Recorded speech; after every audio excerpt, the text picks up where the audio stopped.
저는 오늘 지난주에 이어서 마태복음 4장 23절 그리고 24절 말씀을 본문으로 지난주와 동일한 제목이죠. 탐욕하여 힘써야 할 세 가지 선한 일.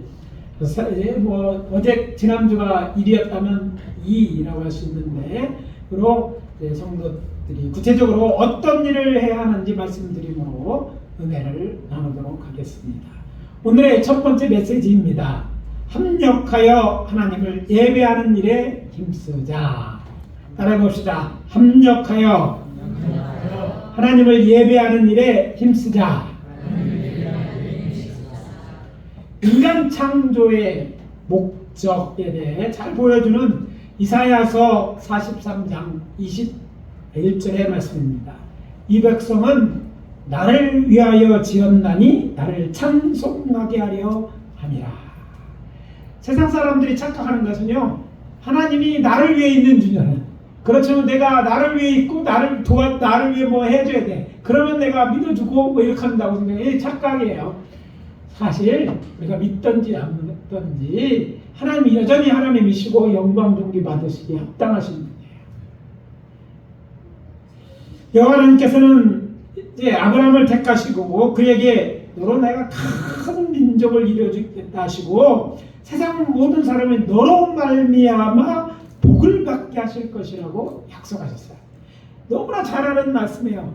근데 아무도 이 말씀 갖고 세계 묻는 사람이 없어요. 무슨 복을 주신다는데 세상 사람이 전대로 받는 복이 뭐냐? 묻는 사람이 없어요. 참 다 아는 것 같아서 이제 안 묻는 건지 그냥 아는 척을 하는 건지 모르지만 그렇습니다. 그로부터 이제 400년 후인 그의 자손 이스라엘을 애굽에 이끌어내셔서 시내산으로 인도하여 들이신 하나님께서는 저들에게 이렇게 약속하셨습니다. 너희가 내 말을 잘 듣고 내 언약을 지키면 너희는 모든 민족 중에 내 소유가 되겠고 너희가 내게 대하여 제사장 나라가 되며 거룩한 백성이 되리라. 출애굽기 19장 5절 6절 말씀입니다. 이로써 여호와께서 믿음의 조상 아브라함에게 약속하신 복이 무엇인지 구체적으로 드러나 있습니다. 그것은 저들로 하나님의 제사장이 되게 하여 정말 하나님을 예배하는 모든 사람들이 복을 받게 하는 것이 바로 하나님 우리에게 기대하시는 것이고, 또 그것이 정말 하나님의 은혜인 줄 믿습니다. 그래서 하나님 예배하면서 어떤 예배하면 어떤 복이 임하는데 하나님의 은혜가 임하기 때문입니다. 하나님이 마땅히 받으셔야 될 영광이고, 그래서 피조물인 우리가 마땅히 하나님을 찬양하는데 그걸로 끝나는 게 아니라 하나님은요, 우리에게 당신이에게 드리는 영광 돌리는 우리에게 정말 저들에게 은혜라는 그 은혜라는 말 속에 다양하게 포함되어 있지만 아무튼 하나님의 은혜라는 것, 우리가 구해서 얻는 것이 아니라 하나님의 그 은혜를 받게, 이게 은혜 받는 게 우리 복이에요. 그래서 교회에서 은혜라는 말을 세상에서 안 쓰고 다른 종류에서 쓰는데 바로 이런 의미가 있는 거예요. 우리 예수 믿는 자들은요, 은혜가 뭔지 아는 사람입니다. 아멘? 그 은혜 중에는요, 여러 가지가 있는데 구원의 은혜가 있어요. 죄 지어 마땅히 죽어야 되는데 영원히 사는 거예요. 이 은혜가 아닙니까? 하나님은 우리를 구원하시는 은혜를 베푸시고, 더 나아가서 구원뿐만 아니라 구하지 않은 것들, 여러 가지 수많은 은혜를 우리 인생 가운데 주기를 작정하시고 당신을 예배하는 자들이 그걸 받게 하시는 거예요. 이런 복을 받기를 원하시는 거예요. 그냥 막연하게 우리가 생각하면 재물의 복을 받는 이런 것, 그런 걸 포함이죠. 재물도 건강도 우리가 오복을 말하는 것들이 있는데 거기에 정말 중요한 게 바로 구원이 빠졌는데 구원 받게 하시고, 그런 우리가 삶에서 많은 사람들은 그런 복까지 다 얻게 하시는 것을 알아야 될 줄 믿습니다. 그런데 이스라엘 자손에게 그런 일을 하는데 있어서 너희들이 제사장 나라가 되게 해주겠다 이렇게 얘기하는 거죠. 제사장들이 하는 일이 뭡니까? 예배하는 거예요. 제사 드리는 일을 하는 사람이 이제 제사장인데 오늘날로 바꾼다면 그것은 하나님을 예배의 수단으로 제사가 번제가 있고 그런 찬양과 이런 제사가 있는 것. 그러니까 하나님은 우리를 지었는데 찬송도 예배받는 거예요. 예배를 받고 찬송, 하나님 앞에 감사 이런 모든 이걸 받기를 원하는 우리를 만드셨는데 그 일을 할 수 있도록 그 중간에서 사람과 하나님 사이에서 그 예배 인도하고 주관하는 이 제사장인데 너희들을 제사장 내라게. 그러니까 다른 세상 사람들이 다 하나님을 믿는데 내가 너희들은 택해서 그 중간에서 하나님과 나 사이에 내가 하나님을 잘 예배하도록 예배를 인도하고 예배의 그 핵심적인 내용들을 감당하는 자가 되게 해주겠다고 이스라엘 자손을 부르셨고 그래서 저들과 시내산에서 약속하셨다는 것을 알게 됩니다. 그리고 잘 아는 것처럼 여호와 하나님께서는 모세를 통하여 하나님이 백성해야 될 백성이 지켜야 할 계명에 대해 말씀하셨어요. 율법의 핵심이 되는 것들이고 그래서 하나님께서 그냥 주신 게 아니라 그냥 들려주면 잊어버릴 것 같으니까 하나님이 친히 돌에 새겨서 주셨어요. 무슨 얘기냐니까 변하지 않는다는 거예요. 그게 율법이 기본이 되는 10마디 하나님 말씀, 다른 말로 10가지 계명, 우리가 10계명이라고 부르는 것을 근데 그 중심에 무엇이 있느냐면 네 번째 말씀, 하나님 앞에에 대한 지켜낼 계명이 있고 사랑에 대한 제일 가운데 하나님에 대해서 마지막 계명이며 또 인간이 그것과 관련 있는 것이 뭐냐면 예배에 관한 것인데 안식일을 뭐예요? 거룩히 지키라는 것이죠. 어떻게 하면서? 기억하면서. 저는 오늘 이 자리에 나오신 분들은 참된 안식일은 주일 하나님의 베푸신 임함에 따라 주의 전에 나온 줄 믿습니다. 우리가 다 같이 찬양하는 것 우리의 정말 해야 될 일을 하는 것이고 하나님 기뻐하는 찬양을 올려드리고 감사를 드리고 하나님의 은혜를 우리가 받았으니까 은혜를 기억하고 하나님을 이렇게 예배하는 것 하나님 기뻐하시는 예배인 줄 믿습니다. 그래서 여러 가지 그렇게 말씀하신데 그리고 율법들을 주시고 또 성막을 나가시고 완성된 후에는 제사장을 통해 매 안식일에 제 안식일은 그냥 쉬는 게 아니라 안식일을 뭐 하게 하셨냐면 제사 곧 예배를 드리려고 하는 거예요. 그러니까 자세히 들여다보면 하나님은요 저들을 창조의 목적대로 살게 하는 그 찬양 예배하도록 만드셨고 그것을 주셨음을 알게 됩니다. 그래서 예배는 이렇게 귀한 일이고 해야 되는 일이고 또 하나님이 기뻐하는 일이고 선한 일인 거예요. 그래서 예배는 하나님인 여호와 하나님을 사랑하고 하나님을 지키는지 안 지키는지 알려주는 바로메타고 척도가 되어 또 예배하는 자에게 베풀어지는 하나님의 은혜가 임하기 때문에 그런 은혜와 축복의 통로인 줄 믿습니다.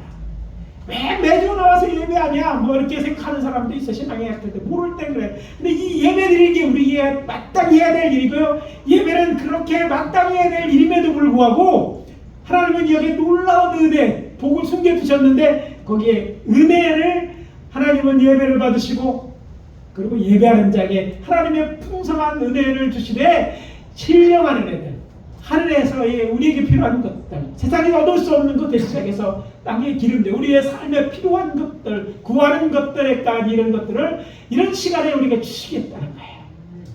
이번 명절에 어르신들 만나고 또 인사도 하고 그랬을까. 이런 시간이 우리에게 귀한 것은 그런 것들을 통해서 우리는 교제도 있지만 거기에 또 베푸는 여러 가지 은혜를 기억하고 사랑의 교제가 있고 또 거기에 또 다른 것들도 음식을 위해 이런 것들이 있는 것처럼 하나님과의 만남을 통해 이런 것들을 얻게 하시는 거예요. 따라서 우리는 하나님께서 안식일날 이 예배 받기를 원하시고 또 이것이 우리에게 그만큼 중요한 것이기 때문에 하나님은요 당시 모세 이스라엘 자손뿐 아니라 오늘 우리들을 드리는 것은 아니 계속해서 이렇게 하나님께 예배드리기를 원하셨습니다. 이것이 하나님의 변함없는 뜻임을 알 수 있는 것이 이사야 선지자의 예언입니다. 거기에 예수님은 하나님께서는 분명히 말씀하셨습니다. 여호와가 말하노라 매일 초하루와 매 안식일에 모든 여력이 내 앞에 나와서 예배하리라. 여기서 초하루는 거는요 첫날, 한 달의 첫 번째 예배를 드렸거든요. 절기가 여러 가지 있는데요. 안식일 제일 기본되는 절기고 절기인데 그렇게 하나님을 예배하는 그런 날을 줬는데 그것들을 뭐야? 나를 예배하게 하겠다. 영원토록 하게 해주겠다는 거예요. 예배하는 일은요. 사실은 우리가 천국에 가서 해야 될 일입니다. 아니 다른 일은 다 안 해도 될 거예요. 우리는 먹고 살기 위해서 열심히 일하잖아요. 지난 주가 얼마나 더운데 일하셨어요. 오늘 아침은 진짜 살만하더라고요. 바람도 시원하고 선선하고. 그래서 창문 열어놓고 했는데 너무 더웠어요. 이 밖에서 일한 분들이 여기도 계시고 또 밖에서 그냥 일하는 것이 아니라 노동을 하거나 아이들과 씨름하는 선생님들 계시고 또 등등 여러 차선 일하신 줄 믿습니다. 그런 어른들 다 먹고 살고. 아니 그것도 안 하고 했으면 좋겠네. 그때가 있었어요. 옛날에 에덴 동산 때. 하나님 저걸 누리고 하나님의 하시기를 즐기고 이런 때가 있었단 말이에요. 먹기 위해서가 살지 않고 그것은 다 하나님이 허락하시고 이런 때가 있어요. 그러니까 하나님의 목적은 그런 것으로 우리를 인도하시는 영원토록 그걸 받으시는 거예요. 천국 가서도 우리가 해야 될 일은요. 하나님을 찬양하는 일이고 하나님 왜 이거는 다 한마디로 말하면 예배가 천국에서 계속되어질 것이에요. 어쩌면 그때는요. 정해진 일하는 날이 지금 있잖아요. 일주일에 하루를 구별해서 예배하는 날로 드렸다면 그때는 매일이 그런 날이 될 줄 믿습니다. 매일 오는 거예요. 하나님 앞에 예배하고 하나님 안에서 즐기고 하나님 앞에 매일 가족들과 휴가 가는 것처럼 하나님의 모든 누리며 사는 날이 있을 것이에요. 그럼 천국 가서 뭐 할 거예요? 어떤 사람들이 그러더라고요. 천국 가서 무슨 재미가 있겠냐. 내가 생각하는 재미가 없을 것 같다 그러는 거야. 따분할 것 같다는 거야. 이렇게 즐거운 일도 없을 것 같고 또 뭐 다 공짜로 주니까. 근데 천국에서 일이 있어. 다른 일이 아니라 찬양하는 거예요. 하나님의 주신 것들을 누리는 거예요. 지금은 생존을 위해 일해야 되지만 그때는 생존이 아니라 영원히 살기 위해 그러니까 안전을 위해 하는 게 아니라 그건 다 하나님이 베풀어 주신 거예요. 이미 우리가 필요한 걸 주시기로 하신 거예요. 그것들을 준 것을 누리는 역사가 있는데 누리면서 하나님을 예배하는 일이 있을 것이라는 거예요. 그러니까 우리가 예배하는 걸 잘 연습해야 돼요. 이게요 잘 생각해 보면 어떻게 보면 하나님만 위하는 것 같지만 이게 우리를 위해서 복된 일이고 또 우리가 마땅히 해야 될 일이라는 것을 우리가 알아야 됩니다. 이런 말씀은 우리가 누구를 예배하고 언제 어떻게 예배하는지를 알려줍니다. 우리 예배 대상은 바로 이런 은혜를 베푸시고 우리에게 주셨던 하나님이십니다. 그리고 언제 정해진 날과 있어요. 또 정해진 장소에서 예배합니다. 집에서도 예배할 수 있습니다. 그러나 하나님은요 당신이 특별히 정하신 그곳에서 하나님의 사람들과 함께 예배드리기를 원하셔서 그런 것들을 미리 정해졌어요. 그렇지만 오늘 아침 정말 우리에게 주시는 메시지의 핵심은 이런 것에 대해서 아는 것이 아니에요. 다 알고 정말 오늘의 핵심은 뭐냐면 오늘 메시지는 사람이 아닌 성도가 마땅히 해야 될 이 거룩하고 선한 일을 어떻게 하면 잘할 수 있느냐 하는 거예요. 거기에 저는 두 개의 키워드가 있다고 성경을 통해서 있음을 발견했어요. 두 개의 키워드 첫째는요 협력입니다. 따라해봅시다. 협력해서 하는 거예요. 예배는 혼자 드리는 게 아니라 협력하는 거예요. 그러니까 예배는 어떤 거냐면 내가 하는 일이 있고 나를 동참하는 일이 있어요. 그러니까 다 합해서 하나님을 예배하는데 내가 직접 하기도 하고 동참하기도 하는 거예요. 그래서 예배는요 하모니예요.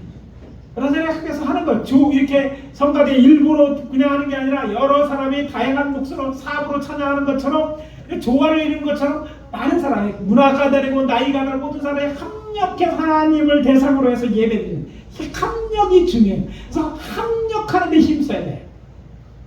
여러분 성가대나 이렇게 큰 찬양을 할 때 뭐 사부로 찬양하고 뭐 이럴 때 정말 아름다운데 어떤 사람 정말 탁 튀어나와 그 사람이 아무리 노래해도 화음이 깨지잖아요. 조화가 있을 때 더 아름답고 공정한 것처럼 예배는 그런 거예요. 그래서 우리가 예배드리는 우리 모두가 어린아이서부터 어른까지 협력해서 이게 하나님 앞에 드려질 때 이것이 하나님이 기뻐하시는 예배요.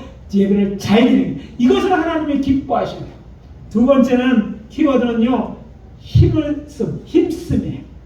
힘껏 예배를 드려야 돼요. 예배는 그냥 하는 거야. 구경하는 이게 합당하냐. 예배 드리는 때는 안 드리면 안 드리지. 정말 하나님을 믿는 사람은 예배를 때 힘껏 마음껏 예배를 드려야 되는 거예요. 이게 굉장히 중요한 말인데 오늘 안타깝게 많은 사람들이 예배 시간에 와 있기는 하지만 생각은 딴 데 있어. 옛날에 그런 얘기 했어요. 교회 와가지고 갯돈 순서 짜고 있는 사람도 있고, 예배 끝나고 뭘 먹을까 생각하는 사람도 있고, 이 민교회는요 오늘 점심에 어떤 걸 먹을까, 또 어떤 때 야 누구 만날 생각을 하고 그런 사람도 있어요. 뭐 사람이기 때문에 이런 것 좀 있을 수 있어요. 그러나 적어도 예배 시간만큼은 예배 왔다면 우리가 예배에 대한 하나님에게 초점을 맞추고 그냥 있는 게 아니라 협력한다고 했잖아. 내가 앉아있는 일에도 힘을 가지고 예배하고 찬양할 때 다 해주기 전에 나도 예배자로 있는 거 아니에요? 힘껏 찬양하는 거예요. 뭔가 맡아있다면 열심히 준비해서 힘껏 해. 사람이 아는 사람이 없어요. 그러나 그 없는 건 문제. 왜? 우리에 대해서는 하나님은 아시는 거거든요. 힘껏 하는 거예요. 이게 중요합니다. 우리 성가대 적은 인원이 이 여름에 더 빠져가는 건데 힘쓴 거 보고 너무 감사합니다. 하나님이 기뻐 하실 거예요. 많은 사람들은 사실 폼나는 거예요. 많은 사람이 굉장히. 그래서 다른 게 없어도 다 해. 그러나 작을 때 얼마 안 낼 때 이런 참 쉽지 않은 일입니다. 교회에서 작은데 부담돼서 못 나온 사람들이 많아요. 왜? 교회에 보면 다 내일 같거든. 근데 너무 싫어. 그래 작은 교회 안 가. 큰 교회 가 오늘 안 가도 아무도 묻는 사람도 없어. 알지도 못해. 내가 누군지 모르기를 원하는데 담임 목사 빼놓고 뭐 담임 목사가 성도는 알지만 모를 때도 있어요. 큰 교회에서는요, 워낙 교인들이 많은 데서는요, 한참 얘기다 어느 교회 다녀요. 여의도 순병교회 처음 얘기 들어보면 어떤 때는요, 자기 교회 다니는 그 교회 목사인데 그 교회 장로들이 모르더라고 잘. 이 교육 목사 같은 경우 뭐 또 이렇게 앞에 나와서 하는 사람 아니고 딴 데는 사람 모를 정도 그렇게 많은 사람들. 그런데 작은 교회 그렇지 않잖아요. 여러분 작은 게 있든지 어디 있든지 마찬가지에 똑같이 있는 거예요. 정말 큰 교회에서도 그렇게 예배드리지 않는다면 이거는 좋은 점수를 얻을 수 있는 게 아니에요. 작은 교회지만 열심히 하는 자 정말 점수 얻기 좋은 거예요. 그러나 작은 게 와서도 안 하는 사람은 있죠. 대강하는 사람이었어. 놀러 오는 사람, 구경하는 사람, 뭐 다른 예배 오는 사람도 있어요. 그러나 적어도 우리들만큼은 하나님이 우리 예배에 대해 예배하는 것이고 그것이 마땅한 것이고 이것이 마땅히 해야 될 일이고 또 하나님이 기뻐하신다면 그 하나님을 위하여 최선을 다한다면 이 자리에 앉는 이 시간이 여러분들에게 복된 시간이신지로 하나님의 일을 기뻐하시고 하나님의 일을 선한 일이라고 생각하신다는 거예요. 그래서 우리가 적은 교회지만 우리 적은 교회일수록 더 힘써서 하나님의 받으실 만한 그런 예배를 드려야 되는 줄 믿습니다. 하나님을 예배하면서 예배를 인도하는 성서시대에 제사장 같은 역할은 목회자가 아닌 성도들의 생각하면서 참 이 말씀을 좀 더 깊이 준비하게 됐어요. 왜냐하면 저는 늘 목사로서 예배를 주관을 하니까 어쩌면 더 많이 와닿았어요. 아니 사실 그래 책임도 있고 그래 그런 일을 하라고 세웠으니까. 그런 성도들의 마음이 어떨까 생각하다가 정말 예배를 드리기 위해서 예수님의 예배 생활에 대해서 생각하게 됐어요. 그래서 그 말씀을 한번 드리려고. 안타깝게도 이 부분에 대해서 신약성에는 아주 적은 정보만 제공합니다. 그리고 누가 예수님의 예배 생활에서 얘기한 사람들은 거의 얘기하는 사람이 없어요. 다른 사람들, 예수님은 하나님이니까 성이 그렇게 생각할 수 있지만 성자 하나님을 이 땅에 오셔서 예수님은요 예배자로서 살았었어요. 물론 적은 정도만 성경에 나오기 때문에 그것을 충분히 알지 못합니다. 그렇지만 예수님께서 절기와 안식일을 지킴으로써 그래서 율법에 흠이 없었다면 생각할 때 당시에 대한 그 유대교의 전통과 문화를 통해서 예수님이 어떻게 안식일 예배를 드렸는가에 대해서 오늘 말씀드리려고 하는 거예요. 어떤 사람 그렇기 때문에 여러분들 참 잘 오신 거예요. 안 들어본 메시지를 듣는 거니까 이렇게 다 아는 것 같아서 도는 분이 없을 것 같고, 두 번째 그런 정보를 통해서 오늘 말씀드리니까 좀 의미가 있을 거예요. 그래서 저는 이런 말을 이제 학문적으로 하는 사람들은요 행간을 읽는다. 그러니까 글사 있는 사이를 읽는다고 하는데 성경이 이제 좀 성경에 대한 지식이 늘어가면 그 행간을 읽을 수 있어요. 그러니까 성경의 문장 사이에 그 안에 담겨진 어떤 메시지를 들을 수 있다는 거예요. 바로 이런 내용과 관련된 것이기 때문에 한번 들어보시기 바랍니다. 복음서는 예수님께서 어려서부터 절기 때 예루살렘 성전에 올라가셔서 예배를 드렸고 또 매 안식일에는 회당에서 예배를 드렸음을 알려줍니다. 그러니까 예수님은요 성경 매주일 나왔다고 출석 후 넣어있지 않지만 우리는 그 시즌 말씀을 통해서 또 예수님이 완벽했다는 걸 통해서 이것들을 확신할 수 있는 거죠. 그렇지 않으면 아마 바리새인들이 벌떼같이 나타나서 예수님을 정죄했습니다. 정죄하지 않았잖아. 완전하다고 했으니까 예수님은요 매 안식일날 회당에서 또 절기 때는 예루살렘 성전에 올려서 예배를 드렸다는 거예요. 이 사례를 기초해서 예수님은 그러면 성전에서 어떻게 예배를 드렸을까에 대해서 지금 말씀드리려고 합니다. 당시 절기를 지키는 이제 유대의 절기를 지키는 유대인들은요 전통에 따라서 1년에 이제 적어도 3번 후에는 이제 횟수가 좀 줄이 디아스포라가 있어서 좀 더 납비되어 줄이긴 하지만 적어도 예수님 당시만 했을 때는요 1년에 1번 내지 2번 성전에 올라오셔서 예루살렘 성전에서 예배를 드렸을 거예요. 다른 때는 회당에서 예배를 드렸지만 절기 때 올라오는데 절기 중에 3번에 지켜야 될 절기 중에 2번에 6월절과 초막절은 일주일 동안 지켜야 돼요. 근데 안식일로 시작해서 다음 안식일까지 있어야 되니까 그리고 결국 몇 번을 보통 오면 절기 때 2번의 예배를 드렸던 거예요. 안식일에 예배를 드렸어요. 어디서? 예루살렘 성전에서 예배를 드렸어요. 자, 그때마다 예수님도 성전산에 올라가서 예배를 드렸습니다. 당시 예배를 드리는 데는 명절 때 올라오면 그렇지만 예배 드리기 전에 메크베라는 곳에서 정결케를 합니다. 깨끗하게 씻어야 돼요. 목욕탕 씻는 것처럼 정결儀式을 하고 성전에 올라가서 예배를 해요. 그냥 온 게 아니에요. 그래서 옛날 우리 믿음의 선진들이요 주일날은 목욕 제기하고 막 오고 헌금도 다리를 이런 것은요 사실 우리 유대의 전통으로 보면 굉장히 의미 있는 얘기라는 거예요. 이렇게 준비하고 오는 거예요. 예수님도 그렇게 오셔서 정결케 하고 성전산에 올라가셨을 거예요. 그리고 성전산에 예배 드릴 때 예수님이 어느 집 할 사람이에요? 나는 몰라? 누구의 자손입니까? 6절은 다윗의 자손이에요. 다윗은 어느 집 할 사람이에요? 유다 집 할 사람이에요. 그러니까 예루살렘 성전에서 할 때 성전에서 흔히 얘기하는 성전 예배에 있어서 예수님이 할 일은 무엇이었을까요? 안 생각해 보셨죠? 예수님은 제사장이 아니었습니다. 레위인도 아니었어요. 성전의 제사는 성전산에 있더라도요 성전산에 그 가운데 성전이 있는데 성전산에서는 제사장들이 율법에 따라서 제사를 드렸어요. 그러니까 예수님은 제사를 드리는데 그 안에 있는 성전산 내 성전의 성소에서 드릴 때 예수님은 뭐예요? 본인은 레위지파 사람이 아니었기 때문에 성전 오늘날 평국성들처럼 예배에 드렸어요. 그때 성도들은요 안식일이든지 성전에서 예배할 때 제사장이 아니고 성전에서 일하는 사람이 아니면 성소를 향하여 서서 예배를 드립니다. 서서. 어떤 사람은 꼭 기도하면 무릎 꿇어야 되는데 성서에서는 보통 기도는 서서 하는 거예요. 서서. 전통이 좀 다르고 여기는 달라졌지만 하나님 앞에 서서 예배. 성소를 향해. 그래서 모세가 장막을 지었을 때 회당을 지었을 때 그때도 제사장인 아론이 뭐 제사를 드릴 때 다른 사람은 자기 장막 앞에서 서서 성소 쪽을 바라보고 있는 거예요. 그러면 예배에 서 있는 거예요. 그러니까 뭐 어떻게 보면 예배는 저쪽에서 제사장들이 다 하는 거예요. 서 있는 거예요. 오늘날 여기 와서 목사처럼 설교하거나 순서를 안 맡아. 뭐 옛날에는 찬양도 레위인들이 했죠. 그러니까 뭐 어떻게 보면 옛날에 따면 제사장 제가 제사장이고 레위인들은 여기 통과된 레위인과 같아요. 제사장도 있고 레위인. 그런데 여기 보통 앉아 있는 분들은 그냥 앉아 있는 거예요. 그런데 그 예배를 주님이 드렸어요. 내가 주관 안 하니까 내가 하나님 아무것도 하지 않은 게 아니라 그걸 서 있었다는 거예요.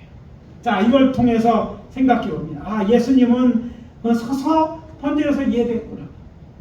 그리고 그게 끝나면, 그러니까 성전 예배 제사가 끝나면 이제 성전산에서 랍비들이처럼 사람들이 모이면 말씀을 강론하기도 하고 막 이렇게 합니다. 그래서 거기서 아니면 성소가 하나님의 집이 기도하는 집이니까 각자 서서 그 성소 쪽을 바라보면서 기도합니다. 오늘날 성지순례 가면 이 동고벽 전에 성도에 있던 그 벽을 향해서 사람들이 서서 끄덕끄덕끄덕 하는 걸 이렇게 보게 되는 거예요. 이게 기도하는 거예요. 끄덕끄덕 하는 게 기도하는 거야. 중얼중얼 기도하는 거예요. 한국말로 안 하지만 하여튼 그게 이게 기도하거나 그렇다면 말씀을 배우는 거예요. 가르치게 되었습니다. 예수님은 어렸을 때도 토론도 하셨잖아요. 또 장성에서는 예수님 성전에 올라오면 예수님은 랍비로 알려졌고 많은 사람들이 궁금하게 묻고 질문 이런 일을 하신 거예요. 그렇게 하다가 이제 오후가 돼서 해가 질 때쯤은 집으로 돌아오기에 예수님이 예루살렘 성전석에 예배했다는 거예요. 제가 이 얘기를 드리는 것은요, 예수님의 예배를 생각해 보면 오늘 우리가 성도로 있더라도 예배에 참여자 내가 순서를 맞지 않더라도요, 그 있는 자리에서 하나님을 향해 마음으로 우리의 그 시선을 못 주고 힘껏 우리의 순서가 있다면 찬양하는 찬성하고 듣는 거 앉아 이것 자체가 하나의 예배라는 거예요. 하나님 앞에 있는 거예요. 하나님 앞으로 드리는 예배. 그렇기 때문에 귀한 것이고 또 내가 맞지 않아서도 그냥 누가 되는 게 아니라 우리 모두가 합쳐서 그래서 예배를 드리는 거잖아요. 그렇다면 이 예배 힘껏 해야 돼요. 그래서 우리 성도님들에게 이런 부탁을 드리고 싶습니다. 예배 드릴 때 힘껏 하세요. 저에게 초점 맞추고 찬양에게 찬양 초점 맞추고 우리 마음 주님을 해서 힘껏 찬송하는 거예요. 여러분 목소리 잘하고 이거 묻는 게 아니라 힘껏 하는 게 중요합니다. 그래서 오셔서 그런 마음으로 예배를 드리시길 바랍니다. 또 여기까지는 또 예루살렘에 올라가지 않을 때는 어떻게 했을까요? 안식일날 낮에 회당에 가서 예배를 드렸던 것을 알겠어요. 예수님은 나사렛 출신 아니에요? 나사렛 태어난 곳은 베들레헴이지만 나사렛 출신이니까 거기서 이제 회당에 가서 내 안식일에 가족들과 함께 예배를 드렸어요. 그리고 예수님이 나중에 어디로 이사 가셨다고요? 목수일 하다가 이제 갈릴리 왕국을 옮겼는데 여기 보면 갈릴리 호숫가 디베라는 곳으로 옮겼어요. 그러니까 예수님은 목수로서 잃을 거 없으니까 어디로 갔어요? 저 가버나움으로 호숫가에 있는 가버나움으로 가셨는데 그 가버나움에 있는 회당에 가서 예배를 드리셨다고 해요. 매 안식일날. 그러니까 말하자면 주일날 우리가 되는 것처럼 예수님 그곳에 가 있는데 그곳에서도요 회당에 여러 가지가 때때로 예수님은요 성경을 읽는 일을 하시고 또 가르치는 하셨지만 그렇지만 항상 그걸 하신 건 아니잖아요. 참여해서 가족들과 함께 참여해서 예배를 드렸다. 이게 예수님의 공적 예배 생활입니다. 또 우리가 공적 예배 생활은 그렇게 해요. 근데 여기 한 가지 부족한 게 있습니다. 이것 말고 유대인들은요 가정마다 드리는 또 다른 안식일에 대한 예배가 있었어요. 그게 구약시대와 신약시대 중간에 이제 이스라엘이 바벨론에게 망하고 바벨론을 포로로 갖고 있는다는 유대의 새로운 전통이었고 그러니까 신약 성경의 사람들이 이제 때는 신약시대 예수님 시대는요 각 가정에서 안식일날 그냥 그 이전에는요 안식일날 쉬는 거였어요. 저녁이 되면 불안하고 그냥 쉬어서 잤는데 이제 그날이 가정에서의 가정 예배가 되어졌던 거예요. 그래서 해가 지고 나면 새로운 날이 시작되기 때문에 이때 이제 예배를 드렸는데 이건 새로운 거니까 제가 이제 그 내용을 그냥 예수님의 가정에 드리는 그 가정 예배 안식일 예배에 대해서 제가 내용을 쭉 이렇게 각색을 해서 한번 말씀드립니다. 예수의 어머니 마리아가 등잔에 불을 붙이며 창세기 1장 1절과 3절을 낭독했을 것입니다. 태초에 하나님이 천지를 창조하시며 하나님의 이르시되 빛이 있으라 하시니 빛이 있었고 이게 오늘날 유대인들이 전통에 따라 매일 시작할 때 그 집안 여자 중에 제일 이제 연장자가 불을 붙이면서 하는 것이죠. 우리가 하가다 할 때 해봤잖아. 그렇게 합니다.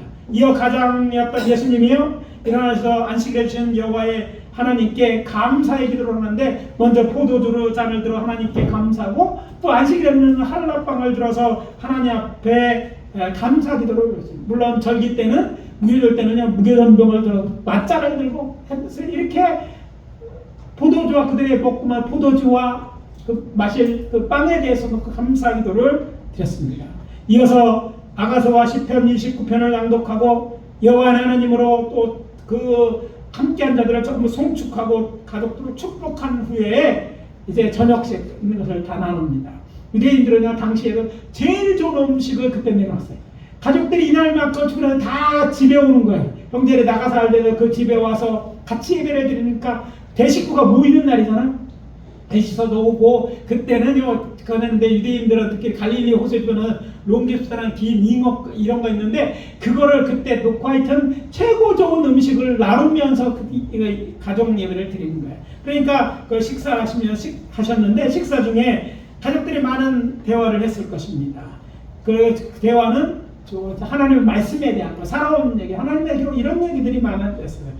그리고 식사를 마친 후에는 예수님은 어머니를 축복하고 가족을 위해 기도한 후에 안식일을 거룩하게 하는 하나님을 송축하고 이제 송축하며 가족들이 아멘으로 하답하면 가정 예배를 마치고 잠자리에 들었을 거예요. 이게 가정에서 드렸던 예수님의 안식일 매주 안식일만에 드리는 가정 예배인가요? 제가 길게 매 안식일 반복했을 안식일 예배에 대해 예수님한테 말씀드린 것은 예수님께서는 오늘날 평시도처럼 제사에 참여하지 않을 때도 순서의 일을 맡았을 때도 아니면 가정에서 예배를 주관할 때 자신이 맡은 자리에서 힘껏 하나님을 예배할 것이고 또 그것이 오늘 우리가 예배함에 있어서 최선을 다해 예배할 이유이기도 합니다. 본인을 보여주신 것이고 우리도 그래야 될 줄 믿습니다. 개역개정 성경 요한복음 4장 23절에 기록된 말씀입니다. 예수님이 이렇게 얘기합니다. 영과 진리로 예배할지냐. 사실 예수님은요 예배자로 그렇게 예배해서 여기서 말하는 영은요 사실 그 성령 영이라고 되어 있지만 원어에 그 영은 성령을 표현하는 일반 영도 표현하는데 내가 성령으로 이해할 수 있는데 그러면서 진정으로 예배를 할지라고 얘기하고 있어요. 물론 여기에 이제 사람들이 성경을 예전에 알던 사람들하고 좀 차이가 있어요. 예전은 개역 성경에는요 신령과 진정으로 예배할지니라 이렇게 나왔어요. 그런데 개역 개정에는요 영과 진리로 예배할지니라 이렇게 바뀌었어요. 근데 이 여기서 이게 바뀌었는데 뭐뭐로 할 때라고 번역된 헬라어는 기본적으로 뭐뭐 안에 그러니까 성령 안에서 기도하라는 말과 또 라는 말이고요. 또 예배자를 예배할 때 성령 안에서 예배하는 것이고 또 여기서 진실로 또는 진리로라고 되어 있는 이 단어는요 사실 알레데이아라는 명사예요. 진실, 진리라는 말이 맞습니다. 그래서 개역개정은 그대로 그냥 앞에 영을 성령이라는 언급이 구체적으로 없기 때문에 그냥 영으로 놓고 뒤에 내용을 그냥 진리라고 번역을 했어요. 그런데 말씀을 깊이 묵상해 보면 헬라어에서 행위나 사상을 있어서 진실성, 또 믿음성, 올바름을 의미하는 용어로 쓰였기 때문에 사실 뒷때는 옛 개역 개정성경, 그러니까 개정성경, 개역서적, 개역개정과 개역성경이 더 맞다고 생각해요. 진정으로 예배하는 거예요. 그러니까 예배에 대한 얘기를 하고 있는 거죠. 진리는 뭐 변하는 게 아니잖아요. 영은 성령이 역사해야 되는 건 되지만 진리는 거기다 대입할 수 있는 것이 아니에요. 그러면 거기서 진리라는 말보다는 그 말은 진실로라는 말로 표현하는 게 맞다는 거예요. 그러니까 진정으로라는 표현이 있죠. 그래서 저는 진정으로 예배하는 것이 더 바람직하고 그래서 예수님은 이 말씀을 해서 예배하는 자는 이렇게 예배해야 된다고 얘기했다는 거예요. 그 말은 예수님 자신도 그렇게 예배했음을 의미하고 또 오늘 우리의 예배가 그렇게 드려져야 된다는 것이죠. 다시 말씀드립니다. 하나님을 예배하는 일, 인간만이 할 수 있는 특권이요 인간이 할 수 있는 가장 고귀하고 거룩하고 선한 일입니다. 하나님을 기쁘게 하는 일입니다. 그러므로 그 누구도 하나님을 예배하는 일에 관중이나 구경꾼이 있어서는 안 될 것입니다. 그래서 예배는 그 모든 순서나 행위를 통해서 하나님께 영광을 돌리는 것입니다. 그리고 이런 예배를 드리는 자가 정말 하나님을 사랑하는 하나님의 사랑하니까 하는 거예요. 여러분 왜 오셨습니까? 제가 무서워서 온 사람이 한 분도 없는 줄 알아요. 저 때문에 오셨다면 잘못 오신 거예요. 하나님 때문에 하나님을 사랑하기 때문에 저는 믿고 또 그래야 맞다. 하나님을 사랑하니까 이 좋은 주일 다른 건 다 제껴두고 주일이 나오는 거예요. 그래서 하나님 앞에 나 예배하고 매주 예배하는 걸 하나님은 그걸 믿음으로 보시고 그걸 당신을 향한 사랑으로 보시는 거예요. 그냥 하나님이 하시는 게 아니에요. 하나님은요 공평하셔요. 나중에 왜 저만 사랑하냐고 할 때 저들만큼 내가 저를 사랑한 저들이 나를 얼마나 사랑하는지 얘기할 때 분명히 매주 예배드리는 우리를 이야기하시는 거예요. 주일제는 나오는 거 힘들어도 나오려고 애쓰는 것, 일주일 동안 피곤했는데도 그럼에도 불구하고 주일날 이런 것들을 하나님에 대한 사랑으로 하나님은 받으실 거라는 거예요. 그리고 다시 말씀드린 것처럼 그 시간에 우리가 적극적으로 예배하는 자가 될 때 우리는 이것이 선한 일이고 하나님을 기뻐하신다고 말씀드립니다. 그래서 매주일 우리가 드리는 예배가 하나님께 온전히 상달되고 우리 하늘 아버지를 기쁘게 드리는 그런 예배가 되어야 되고, 또 그렇게 하기를 다짐하는 분들은 큰 소리로 아멘. 네. 뭐 별로 할 생각이 없는 것 같아요. 큰 소리로 아멘. 그렇게 얘기합시다. 우리가 이 시간만큼은 다른 시간이 어차피 여기 와 있는 거고 힘껏 예배합시다. 하나님을 바라고 힘껏 얘기하세요. 둘째, 합력하여 복음 전하는 일에 힘쓰자. 합력하는 거 똑같은데 뭐 하는 일에? 복음을 전하는 일에 힘쓰자. 즉 복음 전하는 건 선한 일이니까 그 일을 힘써 하자는 거죠. 우리가 잘 아는 것처럼 이 세상에 오신 예수님이 공생애를 시작하면서 이제 십자가에 달려 돌아가시 전까지 중심으로 하신 일, 힘을 다해서 하는 천국 복음을 전하는 일이었어요. 마태복음 4장 23절에 예수께서 온 갈릴리에 두루다니사 그들의 회당에서 가르치시며 천국 복음을 전파하시며 백성들에게 모든 병과 모든 약한 것을 고치시니. 마가복음 13장 10절입니다. 복도 복음이 먼저 만국에 전파되게 하기 위해서 예수님은요 이렇게 천국 복음을 하셨고, 또 뭐예요? 당신뿐만 아니라 당신의 제자들도 일을 하기를 원해요. 일을 하기 위해 제자들을 불러서 그 일을 했어요. 공강복음에 보면 예수님은 자신의 제자 중에서 12를 따로 톡해서 이 복음을 전하기 위해서 보내셨을 뿐 아니라 누가복음 11장 1절에 16절에는 또 70일을 따로 보낸 적이 있어요. 그러니까 12제자 올 때요. 그러니까 당신의 제자들이 이 일을 계속 하도록 하셨다는 것이죠. 마태복음 26장 13절에 예수님께서 붙잡혀 십자가에 막 돌아가기 직전 베다니에 하신 일이, 베다니에 있는 나병환장 시몬의 집에 가시는 거였어요. 방문하시는 거죠. 그들이 고침을 받았기 때문에 감사해서 잔치를 베푼데 여기들 한 여자가 비싼 낭이를 그 머리에 붙자 제자들이 왜 허비하냐고 할 때 제자들에게 이런 말씀을 하십니다. 뭐라고 앞에 말씀한 것처럼 온천하에 다니면서 뭐라고 해요? 이 복음이 전파되는 곳에는 이 여자가 행한 일도 말하여 기억하게 하라. 무슨 얘기입니까? 너희들이 내가 떠나면 너희들을 계속해서 온천에 복음을 전하는데 그때 이 여자에게도 해라는 얘기예요.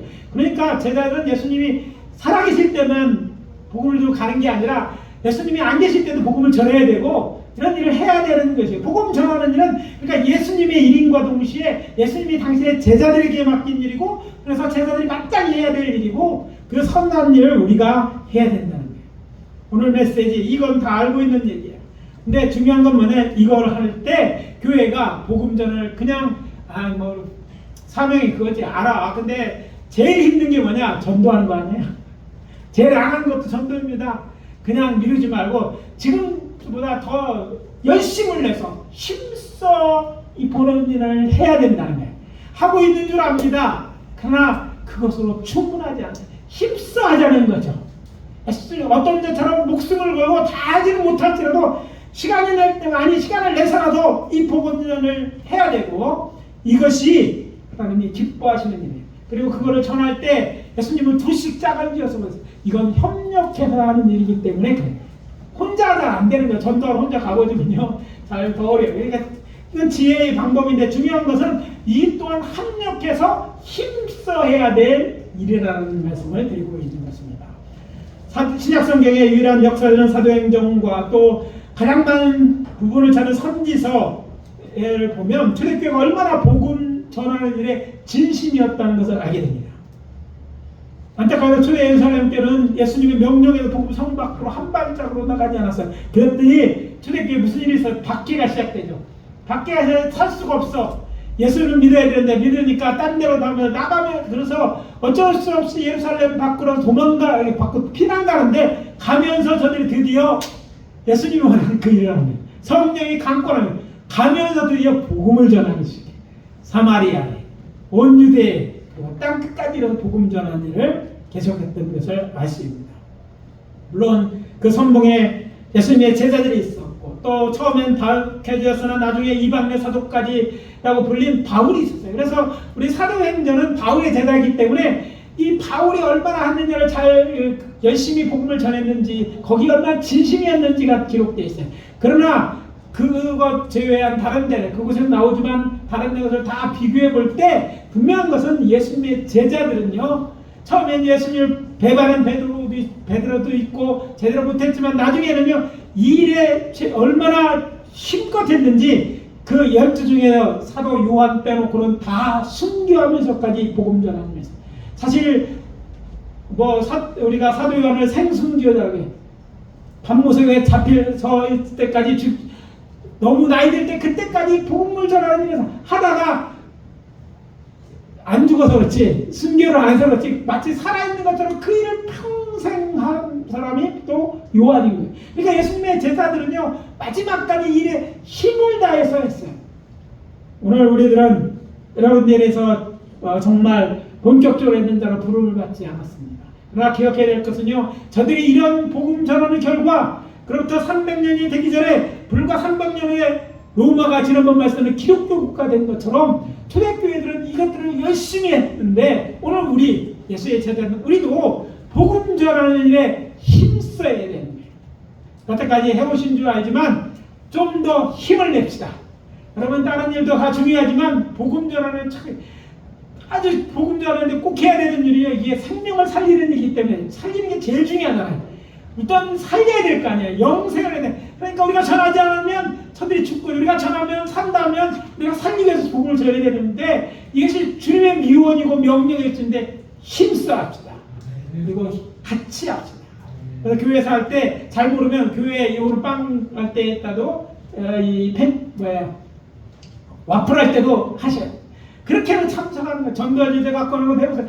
조금씩 해보는 거. 여러분 전에도 안 듣는 것 같은데 다 안 듣는 것 같아도 듣는 사람이 있다니까요. 구원받는 사람이 있어요. 나 때문에 구원받는 자가 있다면 정말 이건 큰 축복이고 하나님 앞에서 정말 상 받을 일인지 모르겠어요. 한 사람의 생명을 아니 그가 어떤 사람이 될지 모르겠어요. 그렇다면 얼마나 많은 사람이 구원을 받을지, 그가 얼마나 복음을 위해 하나님을 위해 일할지 알 수가 없는 거예요. 한 사람이 귀한 거예요. 그래서 어린아이든 나이 든 분이든지 힘껏 우리 전도해 봅시다. 가을 선선해졌어요. 좋아진답니다. 천고 마비에 책 읽기 좋은 때에 책도 읽으셔야 되겠지만 전도하기 좋은 때입니다. 전도할 때 아직 기회가 있을 때, 그냥 양로원 가서 이게 할 때 이때가 아니라 아직 기운이 있을 때, 아직 이때 주를 위해 힘써 복음을 전하는 선한 일, 이 선한 일인데 힘써 전하는 저와 여러분 되시고 복음 전에 동참하시길 예수 그리스도 이름으로 축원합니다. 마지막으로 합력하여 이웃을 섬기는 일에 힘쓰자. 우리 구주 예수님은요 선을 행하는 사람, 그 선을 행함으로 이웃을 섬기는 자의 본이셨습니다. 이렇게 말할 수 있는 것은 예수님의 삶을 좀 더 구체적인 말씀드리는 예수님의 공생애가 그 증거인 것입니다. 예수님은 우리를 구원하시기에 친히 인간이 돼서 이 땅에 오셔서 십자가를 지신 일도 하셨을 뿐 아니라 더 나아가서 이 일 말고도 병든 자가 있으면 고쳤어요. 약한 자들을 고쳐주셨습니다. 그것이 안식일에 할지라도 예수님은 안식일이 선을 행하는 날인 줄 알고 그들이 유대인이 벌떼같이 자기를 하고 자기를 정죄하고 할 줄을 알면서도 안식일임에도 불구하고 복음을 위해서 저들을 자유케 하셨어요. 예수님이 하시는 일은 그런 일이었고, 이 일을 본받은 초대교회들이 한 일이 뭡니까? 성경을 보니까 성경에 보니까 예수님처럼 저들이 복음을 전하는 게 섬기는 일이었어요. 확인 들어갑니다. 사도행전 2장 44절 47절입니다. 믿는 사람이 다 함께 있어서 모든 물건을 서로 통용하고 또 재산과 소유를 팔아 각 사람의 필요를 따라 나눠주며 날마다 마음을 같이하여 성전에 모이기를 힘쓰고 집에서 떡을 떼며 기쁨과 순전한 마음으로 음식을 먹고 하나님을 찬미하며 또 온 백성의 칭송을 받으니 주께서 구원받는 사람은 날마다 더하시더라. 자기 물건을 새겨 나눴다. 소유를 팔아 나누었다는 거예요. 있는 것들을 나누는 거예요. 내가 뭐하는 거 귀하지 않은 사람이 어디 있어요. 근데 그 귀한 것들, 내가 먹어야 될 것, 어쩌면 세이브해 놔야 될 거라고 생각하는 것들을 그렇지 않은 자들을 위해서 나눴어요. 고아 과부를 섬격하게 나눈 일을 했던 거예요. 그래서 그런 소문이 온 백성에서 야 이런 일을 하다니 다 칭찬해. 교회 다니는 사람 칭찬. 아 예수 일을 다 칭찬하는 같은 일을 했다는 거예요. 이게 초대교회들이 예수님의 명령에 순종하여 복음을 전할 뿐 아니라 그 이웃들에게 한 일이고 오늘 우리가 힘써야 할 선한 일 중에 하나가 바로 이것인 줄 압니다. 세상은 나만 잘 살고 너만 산다고 우리 식구들 그것도 힘들다고 얘기하고 예 힘들고 어렵더라도 주님은 그것이 아니고 넘어서기를 원해요. 여러분 무엇을 구할 때 그 여러분이 먹을 것만을 위해 구하지 않기를 원합니다. 저는 우리 교회 성도님들이 많이 여러분 부자가 됐으면 좋겠습니다. 아멘? 네, 부자가 되세요. 주 안에서 부자가 되는 나쁜 게 아니에요. 부자가 나쁜 거예요. 잘못된 걸 부자하니까 문제지. 그러나 많이 가서 나눠줄 만큼 부자가 되기를 여러분 기도하세요. 그냥 내가 가지려고 하면 하나님 더 이상 줄 필요가 왜? 많이 가진 게 오히려 그 사람의 영혼을 망쳤어요. 그러나 남을 섬기려고 하나님을 기쁘게 하려고 이웃을 알도록 여러분 구해보세요. 하나님이 여러분이 구하지 않은 것도 주시는데 성경에 많은 믿음의 선진들이 그랬고 또 우리 간증이 뭡니까? 그렇게 했더니 하나님이 이렇게 축복해 주시다는 거예요. 하나님은 지금도 살아계십니다. 지금 당신의 살아가는 날에 무엇이든지 다 해주실 수 있는 분이에요. 능력이 있어요. 하나님이 아니면 여러분 하나님이 기뻐되면 이런 기도를 드리고 이런 삶을 살려고 하는 게 중요한 거예요. 저는 여러분들이 높아지기를 원하고 잘 되기를 원해요. 여러분 하는 일들 다 잘 됐으면 잘 돼서 뭐 하는데 이런 선한 일 하나님의 기뻐 일을 하기 위해서 여러분이 높은 자리를 구하고 여러분들이 하는 일이 잘 되기를 구하고 여러분 부자가 되기를 원하고 이왕이면 좋은 일 할 때 좀 좋은 차 타고 다니고 제 수준에 맞춰서 아반떼까지 목표로 삼지 말고 그랜저도 타고 그게 더 일할 때 그 일을 잘할 수 있도록 비행기도 타고 다니고 자유롭게 선교해서 이런 재물도 구하고 시간도 구해주고 이런 걸 좀 기도하고 좀 구했으면 좋겠어요. 그걸 누리면서 예수 믿는 사람이 이런 사람이다. 예수 믿는 복 받았다. 자녀들이 아니 여러분의 친척들이 볼 때 정말 예수 믿는 자를 축복받는구나. 저는 누가 달라. 이런 소리를 들으면서 신앙생활 하자는 거예요. 답답합니다. 여러분 선한 일을 합시다. 여러분이 선한 일이 기뻐하는 일이고 여러분 그 일을 하면서 인생을 살아야지 여러분 인생 후회가 없어요. 제가 인생을 조금 살았지만 어르신들 보면서 느끼는 게 요즘 90살 넘어서 보면 정신 오락가락 하시는 분들이 좀 있어지기 시작하는데 얼마 안 남았더라고요. 인생이 다 그렇어요. 언젠가 우리는 다 이 세상을 떠나야 될 사람들입니다. 우리가 있는 뭔가 할 수 있는 거 다 제한이 있고 다 있어요. 그러다가 잘랐는데 어차피 뭐 여러분 죽은 걱정해도 다 남이 다 가져가는 거예요. 어쩌고 한 번 가는 인생인데 여러분이 그 인생 하나님 앞에 이제 설 텐데 뭔가 무슨 뭐다 왔냐 얘기할 때 할 말은 좀 있어야 되잖아. 하나님 말씀 내가 이런 일을 하고 왔어요. 이런 일을 하고 있어요. 내가 너를 이렇게도 축복하고 너를 건강하기를 원하고 너에게 뭘 주기를 원하는데 나는 그것도 구하지 않고 너 그런 거 이거 정말 참 내가 마음이 아팠다 하는 얘기를 듣지 않기를 원합니다. 목회자로서 그래서 저는 참 그런 것이 좀 우리 성도님들이 좀 그런 우리가 착한 건 다 알죠. 나누기를 잘합니다. 근데 조금 더 큰 손이 되어지고 더 하나님한테 영향력을 끼치는 성도들이 우리가 되고 우리의 자녀 되기를 원한다. 그냥 높아지는 게 아니라 이런 일을 위해서 높아지고 이런 일을 그냥 부자가 되는 게 부자가 되는 그래서 정말 베풀고도 남는 하나님의 영광을 드러내는 그래서 많은 사람들을 유혹해 하고 사람들을 살리는 아니 우리나라를 축복하신 것도 우리나라를 통해서 이런 일을 하기 위해 오늘날 띄우는 거라고 저는 생각하고 그렇게 믿고 우리 교회가 그중에 그런 교회가 되기를 원하는 거예요. 그리고 얼마나 좋습니까? 구원받는 사람을 날마다 더하시다. 할렐루야. 우리 교회도 그런 교회. 그런데 그런 것을 보고 우리 교회에 들어오기를 원하고 또 같이 공태원해서 그 일에 힘쓰기를 원하는 이 교회 정말 하나님이 기뻐하는 교회이고 정말 신앙생활을 할 만한 일이 아닙니까? 오늘 말씀 마무리합니다. 우리가 협력하여 있어야 될 세 가지 선한 일이 있습니다. 협력하여 하나님을 예배하는 일에 힘씁시다. 협력하여 복음 전하는 일에 힘씁시다. 또 협력하여 이웃 섬기는 일에 힘씁시다. 이 세 가지를 주의 명령인 줄 알고 협력해 힘쓰는 저와 사랑하는 여교회 성도님들 이 자리에 모든 분들 다 되시기를 그래서 주님 앞에서 정말 기도하는 것마다 응답돼요. 건강 주시고 모든 일이 잘 되고 크게 하시고 뽑게 하는 역사, 남의 얘기가 아니라 우리 성도님들의 삶이 되고 여러분들이 간증자가 되어주시기를 예수 그리스도의 이름으로 축원합니다. 기도합니다. 아버지 하나님 주의 은혜와 사랑을 감사합니다. 오늘 정말 우리에게 복 주시는 이 말씀 우리에게 주신 줄 믿습니다.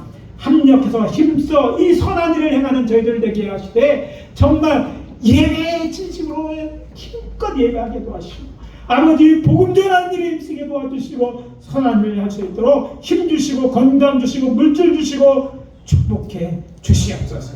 그런 자녀들 되게 하시고 그런 가정 되게 하시고 아버지 하나님이여 그런 우리 사랑하는 성도님 되게 도와 주시옵소서.